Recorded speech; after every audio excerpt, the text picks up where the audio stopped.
Operation സിന്ദൂറിന് പിന്നാലെ അതിർത്തിയിൽ ആക്രമണം ശക്തം. നുഴഞ്ഞു കയറാൻ ശ്രമിച്ച 7 ജയ്ഷെ ഭീകരരെ വധിച്ച സൈന്യം.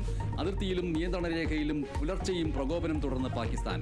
അതിർത്തി പ്രദേശങ്ങൾക്ക് നേരെയുള്ള ഡ്രോൺ ആക്രമണം തടഞ്ഞ് വ്യോമ പ്രതിരോധ സംവിധാനം. ജമ്മുവിൽ ആശുപത്രിയിലെത്തി മുഖ്യമന്ത്രി ഒമർ അബ്ദുള്ള.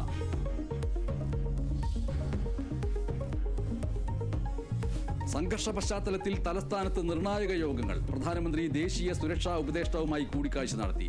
സേനാ മേധാവിമാരുമായി കൂടിക്കാഴ്ച നടത്തി പ്രതിരോധ മന്ത്രി രാജ്നാഥ് സിംഗ്. പാകിസ്ഥാനുള്ള സഹായം റദ്ദാക്കണമെന്ന് IMF-നോട് ആവശ്യപ്പെടും.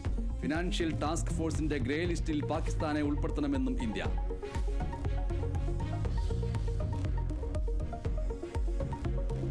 അതിർത്തിയിലെ പ്രകോപനങ്ങൾക്ക് മറുപടി നൽകി ഇന്ത്യ. ഇസ്ലാമാബാദിലും ലാഹോറിലും കറാച്ചിയിലും ഇന്ത്യ ആക്രമണം നടത്തിയതായി സൂചന. കറാച്ചി തുറമുഖത്ത് സ്ഫോടനം നടന്നതായി സ്ഥിരീകരിക്കാത്ത റിപ്പോർട്ടുകൾ. അറബിക്കടലിൽ സൈനിക വിന്യാസം നടത്തി നാവികസേന. INS വിക്രാന്തും INS വിശാഖപട്ടണവും ആക്രമണ സജ്ജം.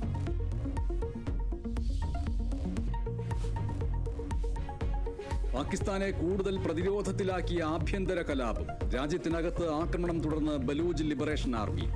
ഒറ്റ നഗരമടക്കം തന്ത്രപ്രധാനമായ കേന്ദ്രങ്ങൾ പിടിച്ചടക്കിയതായി അവകാശവാദം. ബലൂചിസ്ഥാനിലെ 6 ഇടങ്ങളിൽ IED സ്ഫോടനങ്ങൾ നടത്തി BLA.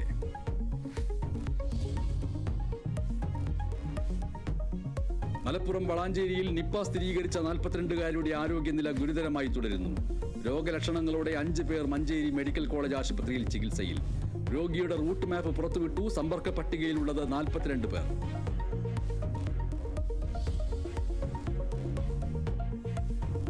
SSLC പരീക്ഷാഫലം വൈകിട്ട് 3 മണിക്ക് പ്രഖ്യാപിക്കും. ഫലം കാത്തിരിക്കുന്നത് 4 ലക്ഷത്തിലധികം വിദ്യാർത്ഥികൾ. പ്രഖ്യാപനം നടത്തുക വിദ്യാഭ്യാസ മന്ത്രി V ശിവൻകുട്ടി.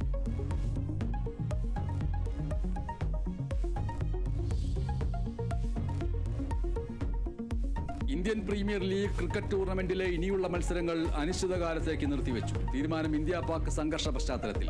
കളിക്കാരുടെ സുരക്ഷ പ്രധാനമെന്ന് BCCI. പാകിസ്ഥാൻ സൂപ്പർ ലീഗിലെ ശേഷിക്കുന്ന മത്സരങ്ങൾ UAE-യിലേക്ക് മാറ്റി.